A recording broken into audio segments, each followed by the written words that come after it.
So writing is I think without doubt just that critical thing that we've all got to work on in our own lives. Then just a quick note to say that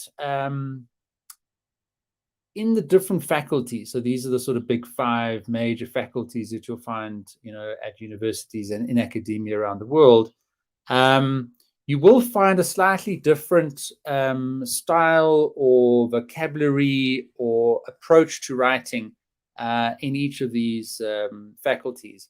And it almost even comes down to different referencing notation. You'll have a different referencing notation depending on which faculty you're in. And we've done webinars on referencing with EndNote and using other tools, etc. But just the conversations and the journals and conferences and your work as a student, whether undergrad or postgraduate in those different faculties, is going to look and feel very different depending on which faculty you're in.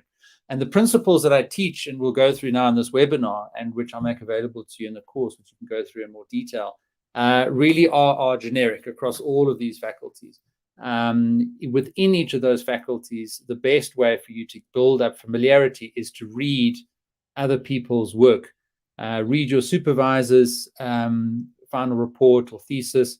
Read widely in the journals and the conferences of those faculties, and you will start to pick up, the writing style and approach that you need to be adopting if you're actively studying or researching in any of those faculties.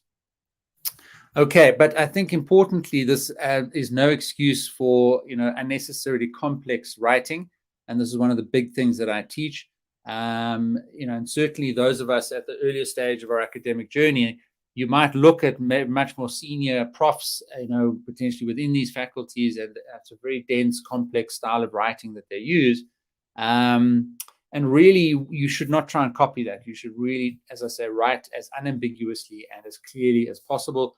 Write so that you can be understood by your reader, not so that you are required to explain a sentence or a paragraph or a page or a section in your document. And that really must surpass, the faculty specifics, that you might be aware of depending on which field of study you're working in.